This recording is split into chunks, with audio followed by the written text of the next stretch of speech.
insanı biraz cesaretlidir. Yani bende olmaz, bizde olmaz bu virüs. Biraz da cesaretli insanlardır. Yalnız tabii devlet kademe kademe önlemini alıyor. Örneğin önce kahvehaneleri, işte atıyorum kapalı mekanları kapattı. Şimdi dükkanlar da kapalı. Gördüğünüz gibi kepenk kapatmış. Büyük ihtimalle ileride bizim mesela taksiciyim, bize de en fazla bir tane yolcu alabilirsin diyecekler.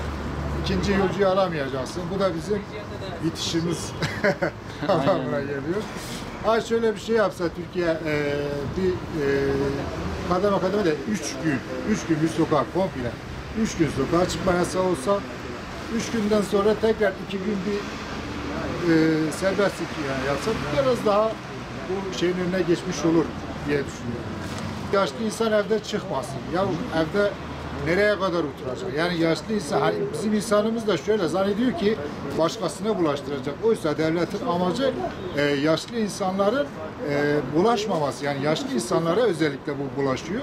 Bulaştığı zaman da kurtulma şansı biraz daha zor oluyor. Dolayısıyla kalp rahatsızlığı, tansiyon rahatsızlığı. Yani dikkat edersen zaten Türkiye'de yaklaşık atıyorum 900 tane vaka varsa 30 tane ya da 20 tane ölü var. Bu 20 tanesi de %100 90 yani kronik hastalığı olan yani bir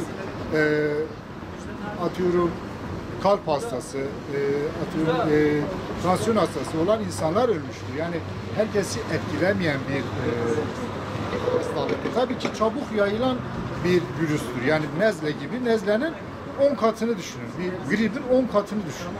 Bu şekilde.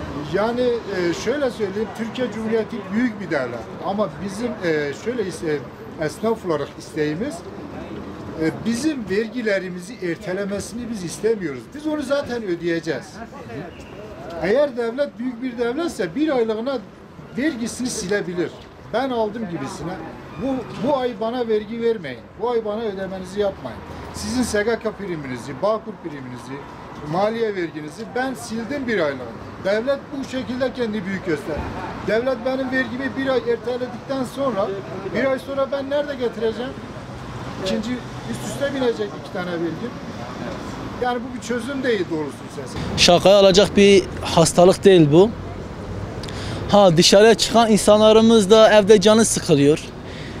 Akşama ekmeğini düşünüyor. Acaba akşam ben evime ne götüreceğim? Onun için şu an bu arkadaşlarımız, bu milletimiz dışarıda. Onu düşünüyor. İnsanlar ekmeğini düşünüyor. Zaten zengin adamın dışarıda işi yok. Şu an evinde oturmuş. Hepsi dışarıda olan insan, fakir, fukara. Bunlar dışarıdadır. Ha biz sadece bir şey diyoruz. Devletimizde bir beklentimiz var. Esnaflarımıza yardım etsin. Bu fakir fukara bir el atsın. Biz bunu bekliyoruz. Başka da diyecek bir söz bulamıyorum. Sadece devletimizde bir yardım bekliyoruz. İnsanlarımıza bir el atsın. Onu bekliyoruz. İslam'da temizlik imandandır diyoruz. Temizliğimize bakarsak inşallah yakalanmayız. Tabii zaruri işin olmazsa çıkmayacaksın. Ama onları da oturup konuşacaklar ailelerinde. Evlerinde gençler onları anlatacaklar. Böyle yaşlılar daha tehlikededirler. Yani özellikle 65 yaşın üzerinde tehlikededirler. Tansiyon, bilmem şeker hastaları filan. Ona göre bir geçici kendimizi içeri alacak yani. Evde kalacağız. Daha doğrusu alay ediyorlar virüsler. Alay ediyorlar, inanmıyorlar. Allah korusun inşallah yakalanmasın kimse ama yakalanana kadar yakalandıktan sonra da bir şey yok. Yani adamlar alay ediyorlar, inanmıyorlar. Dediğin gibi halen de sokaklar bak dolu.